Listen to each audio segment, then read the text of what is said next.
क्या आपको पता है एक व्यक्ति औसतन कितनी भाषा सीख सकता है? मेरा नाम है शिवा और आप देख रहे हैं रिवाज होम। चलिए आज के सेशन को शुरू करते हैं। आज हम लोग भाषा के बारे में डिस्कस करने वाले हैं कि भाषा को आप कैसे सीख सकते हैं, भाषा क्या है, भाषा की परिभाषा क्या है, इसका महत्व क्या है। शुरू करते हैं इस सेशन को। तो भाषा को सीखने का उद्देश्य हमारा क्या है? अगर आप छात्र हैं या कोई भी हैं, ठीक है, तो आपका कुछ उद्देश्य होगा इस वीडियो को देखने का। तो सबसे पहला इसमें आप क्या क्या देख समझेंगे, भाषा की परिभाषा स्पष्ट रूप से समझ सकेंगे। आप इस वीडियो को देखकर भाषा के प्रकारों को पहचान सकेंगे, मौखिक है, लिखित है या सांकेतिक है। भाषा की बोली में भेद कर सकेंगे, भाषा के सामाजिक, सांस्कृतिक और भावनात्मक पक्ष को समझ सकेंगे, ठीक है। तो ये हमारे उद्देश्य हैं और भी कई सारी चीज़ें हैं जो हम आगे इसमें डिस्कस करेंगे। तो इसमें हम जो मुख्य बिंदु है, मेन बिंदु, वो क्या क्या है उसके बारे में देख लेते हैं। तो हम लोग यहाँ पे भाषा विचारों को अभिव्यक्ति का माध्यम को डिस्कस करेंगे। बोली, मातृभाषा, राष्ट्रभाषा, राजभाषा, लिपि के साथ साथ और भी कई सारी चीज़ें हैं जो हमने इसमें मेंशन की हुई है। तो मुख्य बिंदु आपको यहाँ पे 6 दिख रहे होंगे जिसको हम लोग यहाँ पे डिस्कस करने वाले हैं। तो सबसे पहले शुरू करते हैं भाषा विचारों का अभिव्यक्ति का माध्यम। कैसा माध्यम है? भाषा वह माध्यम है जिससे हम सोचते हैं। जैसे कि आप किसी से कम्युनिकेट करते हैं तो आप कुछ सोचते हैं, कुछ बोलते हैं, किसी ने कोई क्वेश्चन पूछा तो आप उसको प्रोसेस करते हैं आपकी लैंग्वेज में। आपकी लैंग्वेज कोई भी हो सकती है, अलग अलग सभी लोगों की अपनी अलग लैंग्वेज होती है। आप जिस लैंग्वेज में सोचते, बोलते, लिखते और समझते हैं वो क्या होगी? आपकी मेन भाषा होगी। इसके द्वारा हम अपने विचारों, अनुभव, भावनाओं और जानकारी को दूसरों तक साझा करते हैं। बिना भाषा के सामाजिक जीवन, शिक्षा, कला और संस्कृति का विकास संभव ही नहीं है। भाषा हमारा एक माध्यम है, भाषा एक साधन है जिसके द्वारा हम अपने क्या करते हैं, अपने विचारों को, अपनी भावनाओं को, है ना, अपनी जानकारियों को दूसरों तक पहुंचाते हैं और दूसरों के द्वारा प्रदान की गई जानकारी हम स्वयं समझते हैं। तो भाषा संप्रेषण का साधन है। भाषा क्या है? तो इस पर हमको समझ आता है कि भाषा संप्रेषण का साधन है। बोलकर, लिखकर या संकेत से विचारों की अभिव्यक्ति की जाती है। मतलब बोलते हैं या लिखते हैं या संकेत के माध्यम से भी हम अपनी जानकारी दूसरों तक पहुँचाते हैं। समाज और शिक्षा में भाषा का महत्वपूर्ण भूमिका है। समाज हो या शिक्षा, बिना भाषा के ही संभव नहीं है। भाषा के बिना सोच और संवाद अधूरा है। आप बिना भाषा के सोच नहीं सकते, बिना भाषा के आप दूसरों तक अपनी बातें पहुंचा नहीं सकते। इसका प्रयोग बड़े भूभाग में किया जाता है। जैसे जापान देश की भाषा क्या है? जापानी। तो भाषा का एक जो प्रयोग होता है वो बहुत बड़े भूभाग में किया जाता है। आगे देखते हैं भाषा के प्रकार।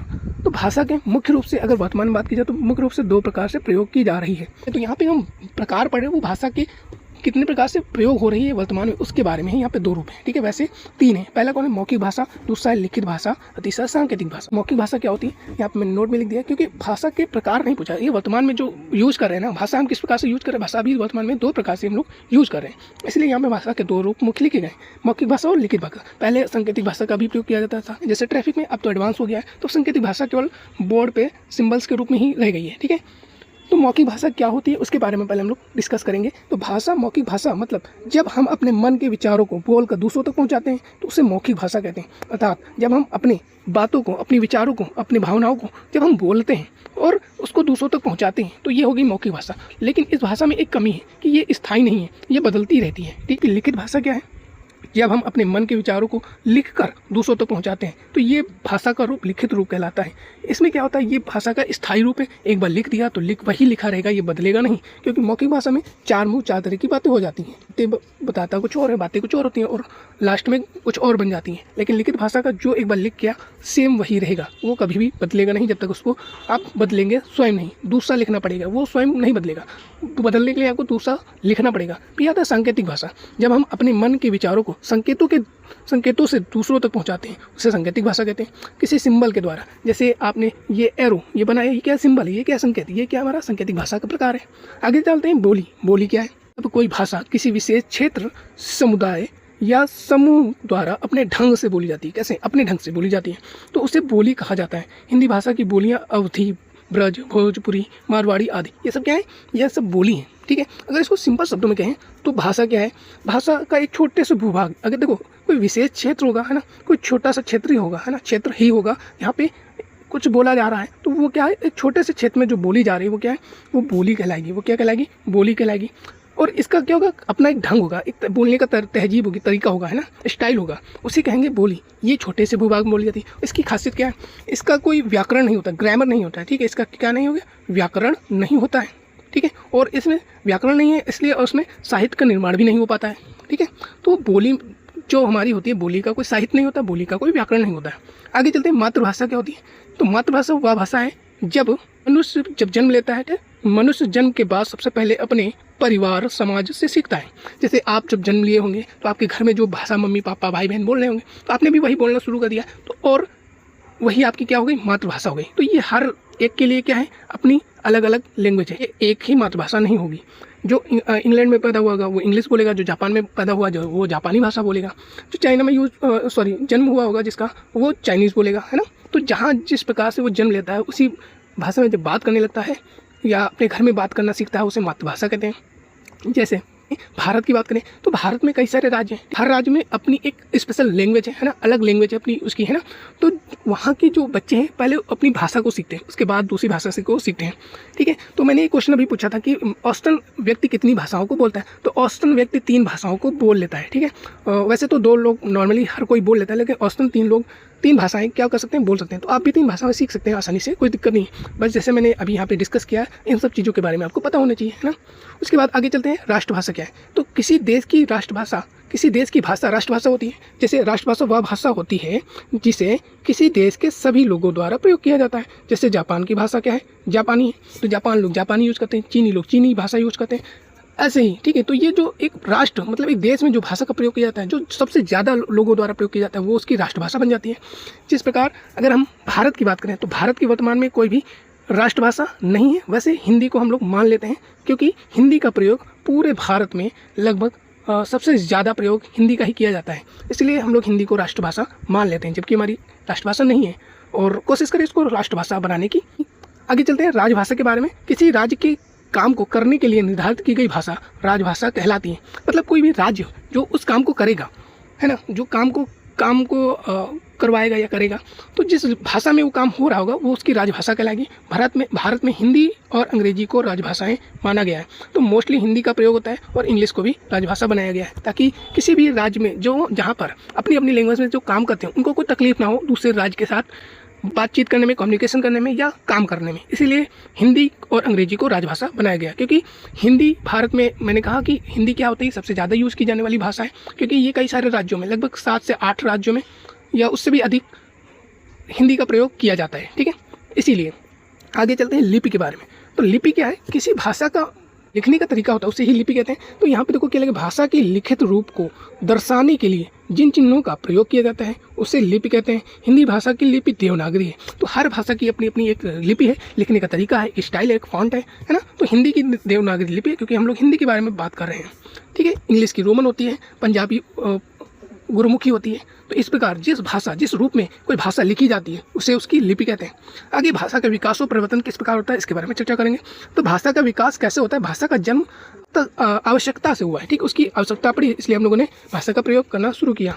भाषा का जन्म आवश्यकता से हुआ है। अपने विचार, भावनाएं और आवश्यकताएं व्यक्त करने के लिए क्या किया जाता है, भाषा का प्रयोग करते हैं। पहले संकेतों और आवाज़ों से शुरू हुआ था। तो भाषा का जो प्रारंभ है वो कहाँ से हुआ था, संकेतों और आवाज़ों से। शब्दों का निर्माण हुआ और धीरे धीरे व्याकरण, लिपि और साहित्य का विकास हुआ। तो सबसे पहले हम लोगों ने आवश्यकता जब पड़ी तो हम लोगों ने पहले क्या, संकेतों और आवाज़ों का प्रयोग करना क्या किया, शुरू किया। फिर उन आवाज़ों से शब्द का निर्माण हुआ और धीरे धीरे व्याकरण, लिपि, साहित्य का भी विकास हो गया। भाषा का विकास आगे देखें, जैसे यहाँ पे पहले संस्कृत भाषा का प्रयोग होता था, फिर संस्कृत को थोड़ा वक्त के साथ, समय के साथ परिवर्तन हुआ, प्राकृत बन गई। फिर प्राकृत भाषा अपभ्रंश भाषा में बदल गई, कि अपभ्रंश से बदल के वो हिंदी में, जो कि आज में वर्तमान में हिंदी का प्रयोग किया जा रहा है। हिंदी में भी कई सारी बोलियां बदल गई, ठीक है। जैसे हिंदी में अवधी, ब्रज, खड़ी बोली आदि से आधुनिक हिंदी बनी है, ठीक है। तो हिंदी भी कई प्रकार की है, जैसे अवधी है, ये भी हिंदी है, ब्रज ये भी हिंदी है, खड़ी बोली ये भी हिंदी है, ये आधुनिक हिंदी बनी, ठीक है। जो कि वर्तमान में क्या, हमारी अवधी, ब्रज और खड़ी बोली ये तीनों ही यूज हो रही हैं, लेकिन खड़ी बोली शुद्ध रूप से आज वर्तमान में आधुनिक हिंदी बनी हुई है। ये था हमारा भाषा का विकास। तो भाषा में परिवर्तन किस प्रकार होता है ये देखते हैं। तो भाषा समय के साथ बदलती है, ठीक है। भाषा क्या है, परिवर्तनशील है, मतलब हर समय बदलती रहती है। जैसे पहले हम लोग शुद्ध हिंदी का प्रयोग करते थे, आज के वर्तमान समय में हिंदी और इंग्लिश के कुछ शब्दों को मिला के, क्योंकि हम क्या करते हैं, भाषा जहाँ पे आसानी हो, ठीक है, जहाँ पे सिंपल तरीके से आसानी हो वहाँ पे हम लोग उसको मोड़ते हैं। मतलब हमें जिस चीज़ों में आसान लगता है हम वो चीज़ें करते हैं। जैसे पहले टेलीविज़न का एक शब्द था, थोड़ा बड़ा शब्द था, ठीक है, लिखते नहीं बनना है, टेलीविज़न, ठीक है। तो ये एक बड़ा शब्द था, इसको शॉर्ट कर दिया, इसको क्या कर गया, इसको टीवी लिख दिया। क्या लिख दिया, टीवी, इंग्लिश में टीवी और शॉर्ट में टीवी, है ना। तो टेलीविज़न को टीवी बना दिया, ट्रेन को ट्रेन लिख दिया, रेलगाड़ी से बदल कर ट्रेन कहने लगे। और लिखने हिंदी में भी क्या, हम लोग रेलगाड़ी को ट्रेन लिखने लगे। क्या लिखने लगे, ट्रेन, है ना। तो जैसे जैसे भाषा का प्रचार बढ़ता गया, मतलब प्रयोग बढ़ता गया, ठीक है, चलन बढ़ता गया, वैसे वैसे समय के साथ भाषा क्या होगी, भाषा बदलती गई, क्योंकि समाज में बदलाव आता है, नई तकनीकी और विज्ञान आते हैं, अन्य भाषाओं का प्रभाव, जैसे अंग्रेजी से शब्द आना या अन्य भाषाओं से क्या होते हैं, कुछ शब्द आ जाते हैं, लोगों की बोलचाल और उच्चारण में परिवर्तन हो जाता है। आगे देखते हैं और क्या परिवर्तन होता है। देखो, मुख्य रूप से ध्वन्यात्मक परिवर्तन होता है, जैसे उच्चारण में बदलाव हो गया, है ना, शब्दों का परिवर्तन हो जाता है, नए शब्द जुड़ जाते हैं, पुराने लुप्त हो जाते हैं। व्याकरणिक परिवर्तन होता है, वाक्य रचना में बदलाव आने लगता है। अर्थ परिवर्तन, शब्दों का अर्थ बदल जाता है।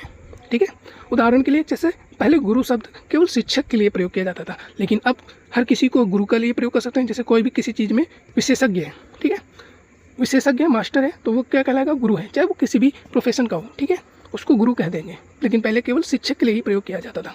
इसका निष्कर्ष क्या है, ठीक है, भाषा स्थिर नहीं है। इससे निष्कर्ष इन बातों से निष्कर्ष निकलता है कि भाषा स्थिर नहीं है, मतलब परिवर्तनशील है, हर समय बदलती रहती है। वह समय, समाज और ज़रूरतों के साथ निरंतर विकसित और परिवर्तन होती रहती है। यही कारण है कि भाषा आज भी जीवंत और प्रभावी माध्यम से बनी हुई है, बस इसका रूप बदल जाता है। ये कठिन से सरल की ओर चलती है। इसके बाद यहाँ पे कुछ क्वेश्चन है, भाषा किसे कहते हैं, भाषा के कितने प्रकार होते हैं, भाषा और बोली में क्या अंतर है। तो सबसे पहले क्वेश्चन पे चलते हैं, भाषा किसे कहते हैं। तो भाषा वह माध्यम है जिसके द्वारा हम अपने मन के भाव और विचारों को आदान प्रदान करते हैं और दूसरे की बातों को आसानी से समझ सकते हैं। भाषा के कितने प्रकार हैं, तो भाषा के हमने 2 प्रकार पढ़े थे। मुख्य रूप से 2 प्रकार होते हैं जो अभी वर्तमान प्रचलित हैं, मौखिक भाषा और लिखित भाषा, और तीसरा एक और था जो हमारा था सांकेतिक भाषा।